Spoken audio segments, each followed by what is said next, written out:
Hello and welcome to the first class for the adolescent in society. Just a few things before we get started. I'm going to do this exactly as I would in class. The only thing that's missing is actual eye-to-eye contact between you and myself.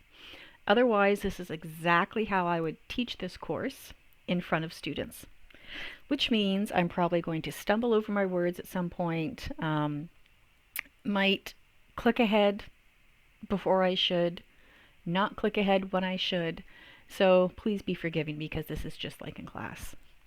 Now, the first thing I want to say is that adolescence is a cultural construction. It's not biological. Puberty is the biological changes that occur that allow for physical and sexual maturity. And you can't really avoid puberty. The time that people go through puberty might change a bit depending on where they are in the world, but it is a universal process. There is no avoiding it. Adolescence is about a lot more than just the physical processes of developing and maturing. Adolescence is a stage of life where a young person prepares to be an adult. You're not a kid anymore. You're preparing to take on the roles of an adult, the responsibilities of an adult. Now, it might not seem like that's what you're doing when you're in the middle of it, and it sure doesn't seem like that's what's going on when you look at high school students or junior high students. But that is, in fact, what's happening from a sociological perspective. So when I say that the period of adolescence is culturally constructed, what I mean is that cultures differ in how they define what this period is, what it involves, how the people in it should view themselves, how we outside of it should view them, and what our expectations should be of them. Just as what it means to be masculine or feminine is culturally constructed, the definition of adolescence will vary according to culture. The meaning of it and the processes that a young person is expected to successfully complete will differ. Almost all cultures have a period of adolescence, but the usual length of that stage and the daily lived experiences of you in each culture can vary greatly.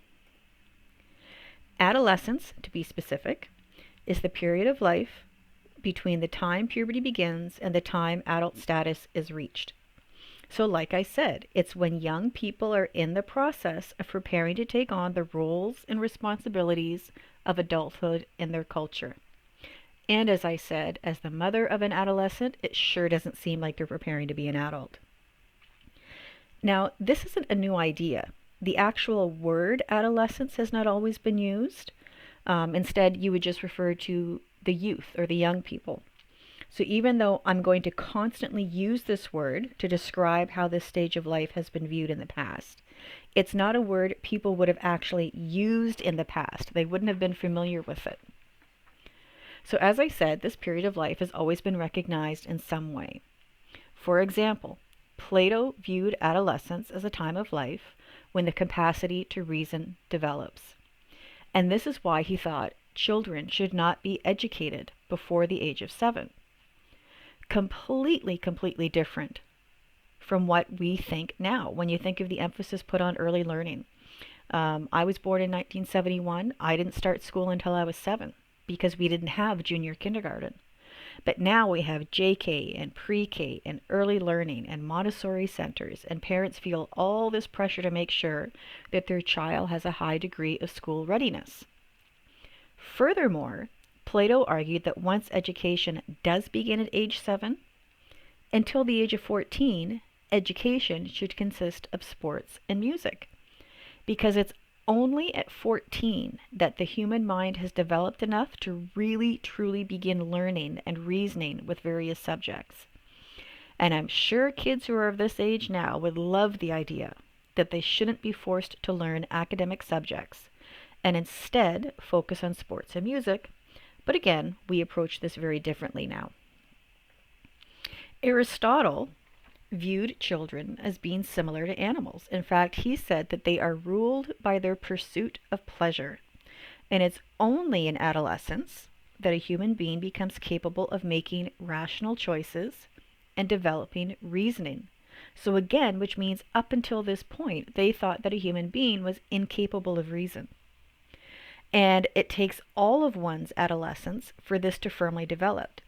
So he said it's only at around age 21, which Aristotle viewed as the end of adolescence, that these impulses will be controlled by reasoning. Now, your textbook makes reference to the fact that there was a well known book about Christianity called Confessions that was written by St. Augustine, who was a Roman African Christian theologian, one of the most important figures in early Christianity. And this book that he wrote, called Confessions, was autobiographical, so he wrote it about his own experiences. And in it, he describes his life from early childhood all the way through to his conversion to Christianity in his early 30s, because he acknowledges that in his youth, he led a very hedonistic lifestyle, and all of his friends did the same. So they would essentially, in modern terms, party a lot and sleep around a lot. And a good portion of his book, Confessions, focuses on his time as a teenager and into his 20s when that's what he did. He drank a lot, he was not responsible, he had sexual relations with a wide variety of women, and in fact, he even fathered one child that he knew of. And he said that it was the need to gain acceptance of his peers that would pressure inexperienced boys like himself to seek out these experiences. So a very, very early reference to peer pressure. And he said that this pressure he felt to gain acceptance of his peers also resulted in pressuring him to make up stories about his sexual experiences. So it was during this time that he uttered his most famous prayer, "Grant me chastity and continence, but not yet." So continence actually means sexually restrained. So I always find this kind of funny. He's saying, grant me the ability to be good and not be sexually active, but just don't do it yet. So it's always been recognized in some way that there certainly is growth that occurs somewhere between being a kid and adult. It's not just one to the other. A period of time in which a person does grow up. But it wasn't always perceived in the same manner it is now, as a really distinct stage of life that should be given attention as a distinct stage of life.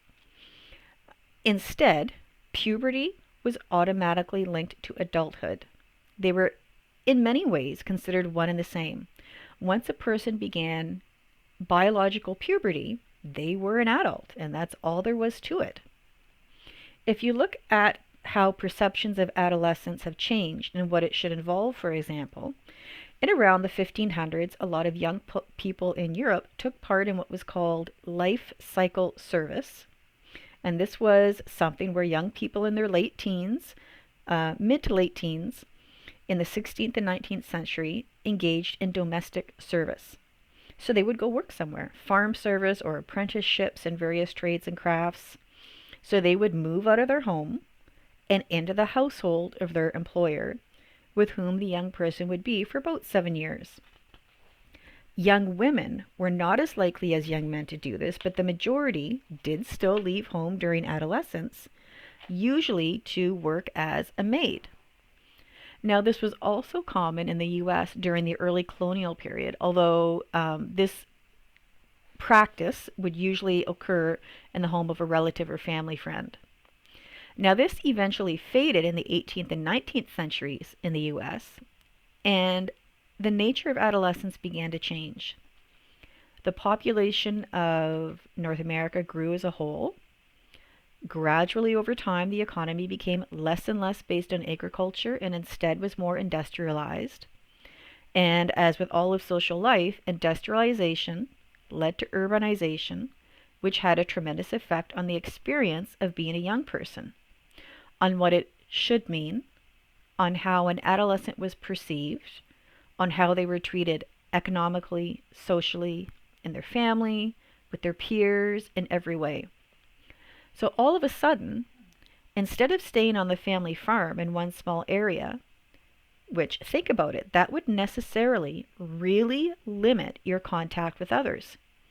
Now, young people moved more and more into urban areas.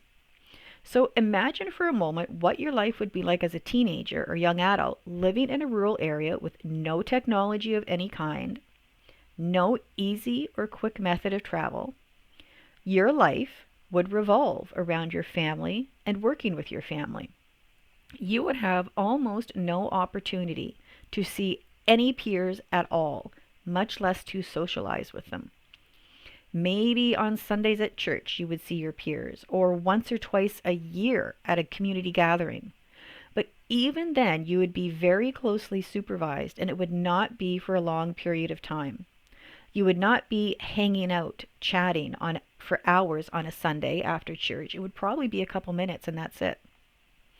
But as industrialization progressed, which caused urbanization to get underway, in these more dense urban areas for these young people, the ties that were traditionally almost like steel, they were so strong to family and community in rural areas, began to weaken.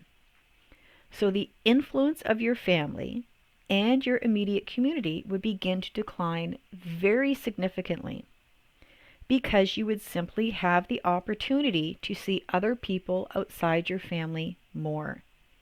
You would have more opportunity to socialize with them unsupervised.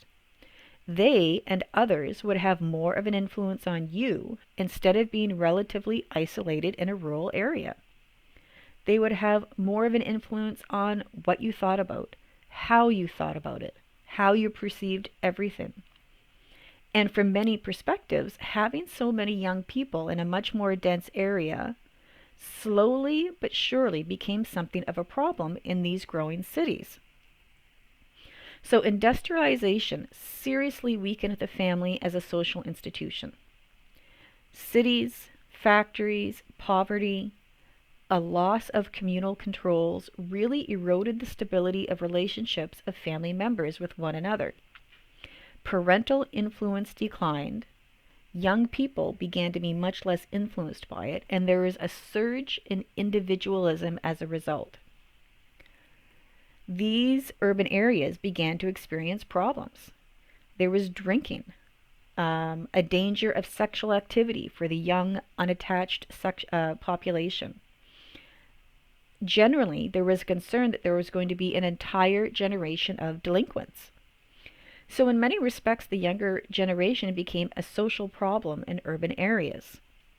It really was a lot of people in a pretty dense area with the potential to get into a lot of trouble. This is when some organizations that you have likely heard of that we now consider commonplace began to develop. YWCA stand for Young Men's Christian Association. And these were places where young people could be monitored and guided by adults. They were originally established to provide low-cost housing in a safe Christian environment for rural young men and women moving to urban areas because of industrialization and the movement of young people to cities for work. The YMCA and the YWCA were viewed as places for wholesome recreation. So they would try to preserve youth from the temptations of alcohol and gambling and prostitution, and they would promote good citizenship. Religious associations tried to step in to provide guidance, and literary societies did the same. And these did have a positive, constructive effect, so that in the second half of the 19th century, alcohol consumption amongst the young urban population declined, and did crime. But until the end of the 19th century, again, even the term adolescence was not used widely. In the US and other Western countries, this is why the period from about 1890 to 1920 was really significant for this class, for this discussion, because key changes occurred during these years that affected all of society's perception of life before becoming an adult. They affected how what we now call adolescents and young adults were perceived and treated. This is why this period is known as the age of adolescence, because studying adolescence became acknowledged because of a change in child labor laws and because of a change in school attendance laws. Specifically, child labor laws began to change, limiting how long a child could work and at what age they could begin working. Think about what was taking place in society at this point in history. Industrialization still going full strength. And because of this, there was a huge demand for labor. Workers were needed to work at mines and factories and shops, and they were needed in urban areas, not rural areas. So adolescent workers and even pre-adolescent workers were in high demand at that time because they were especially cheap labor. You didn't have to pay a child as much as you had to pay an adult. For example, the census that occurred in the States in the year 1900 estimated that 750,000 children aged 10 to 13 were employed in factories, mines, and other industrial work settings full time because there was nothing prohibiting it. There were no laws in place. There were also no laws restricting the number of hours an underage worker could work. So it was the absolute norm for them to work 12, 13 hours a day. Hard, physically demanding work that was often dangerous. So children really were considered an economic asset, either working inside the home or outside it as a paid laborer.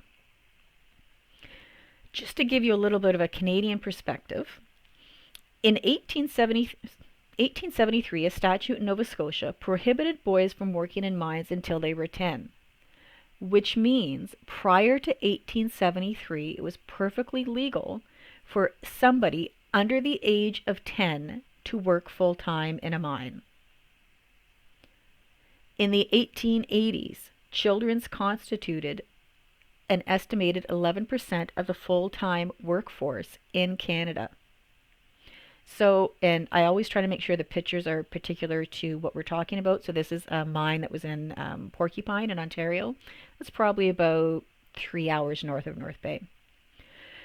But again, some people in these urban areas, social reformers, religious people, they were concerned about the negative effect on such a young age, working so many hours in such really horrible conditions. And they felt the younger generation was clearly being physically harmed, which was difficult to argue against since all of these factories and mines were poorly ventilated, really miserable places to be. And they were also worried about how the younger generation was being harmed, morally speaking. So these social reformers, these activists, lobbied and fought and protested for better working conditions for young people, which meant passing legislation that would forbid hiring preteen workers and also severely limit the number of hours they could work. So the first waves of provincial legislation regarding child labor laws and regulating child labor really began in the 1870s and 1880s in Canada. In addition, at the same time, see, I told you I'd get out of sync with my slides. So you have all of these children in these urban areas, and children were in many ways the most desired kind of employee because you didn't have to pay them as much. So from a purely economic standpoint, from the business owner, of course you wanted to have as many children working for you as possible. Now, something else that affected this period of history were mandatory school attendance laws. So at the same time restrictions were being placed on a young person's ability to work, attention or emphasis was also being placed on mandatory school attendance. Now, this was slower to take hold, but it did have an effect on increasing how many kids went to school. So from the early 1870s in Canada to the mid-1920s, for example, all provinces enacted legislation requiring school attendance. And if a family did not comply with them, they were sanctioned. Now, how strongly was this enforced? Not as strongly as you might think. For example, in Ontario specifically, there was legislation that required school attendance for children age 8 to 14. In 1921, the Adolescent School Attendance Act increased the compulsory age to 16 in urban areas. So keep in mind that in rural areas, children were really still needed to help out with the family farm and keep the family going. So it wasn't the same in rural areas. In the US, it was the same. Slowly but surely, various states began to implement laws requiring school attendance so that the proportion of young people attending school rose. Now, as I said, remember the school year was not a full 10 months as it is now, and kids were permitted a lot of leeway to take time off to help their family during planting and harvesting time outside of urban areas. And this isn't just kind of interesting. What it does is it really helps identify how adolescence developed as a distinct stage of life that was different from adulthood. And this was a contributing factor to making this the age of adolescence, this new emphasis on mandatory school attendance.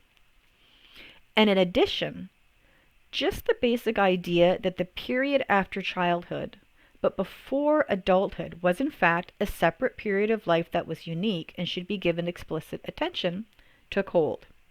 And this is where G. Stanley Hall comes into the discussion. For some reason, people don't use his full first name, they just call him G. Stanley Hall. He was an American psychologist.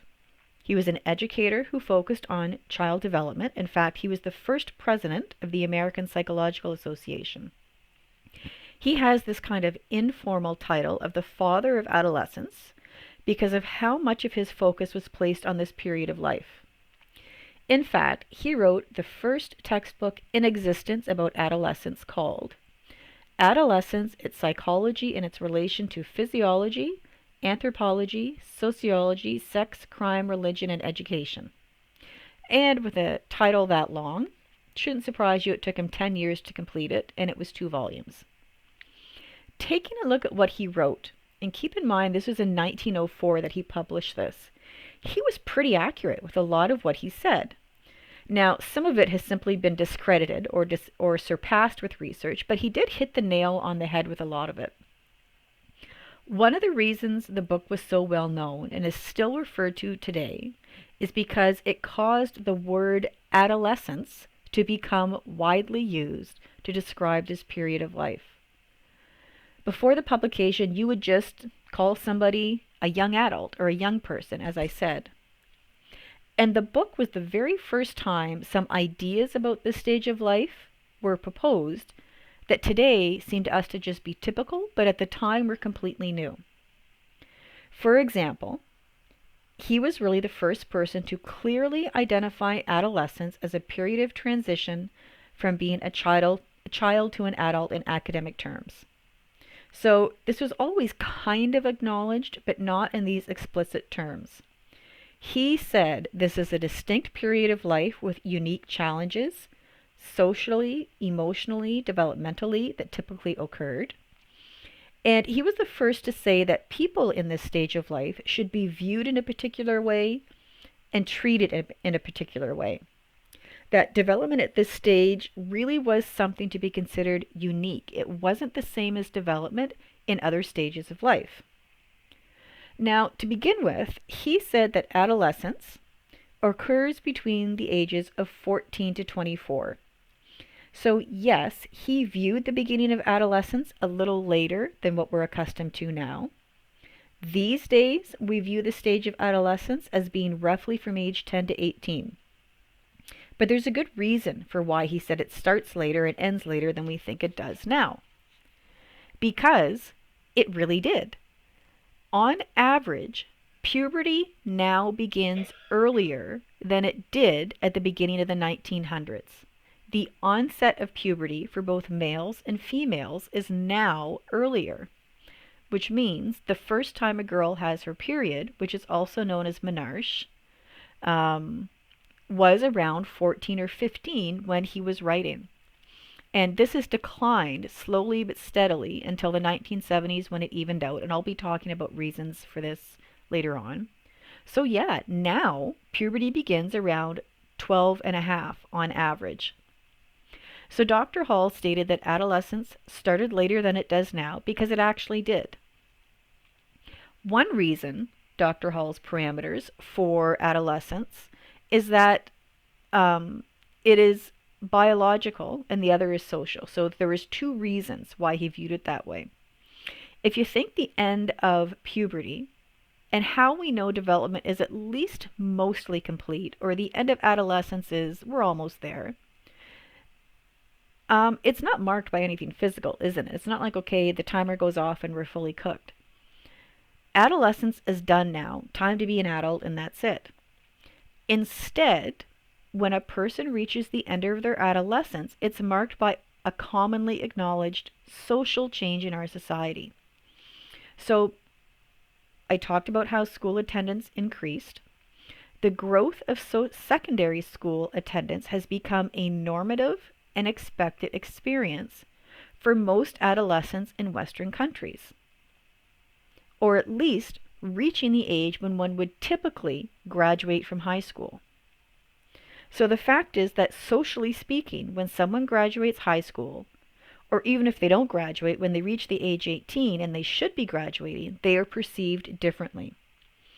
Even if they're still pretty immature, even if they're still childlike in a lot of ways, at the age of 18 in Western society, our social perception and our social expectations of a person changes.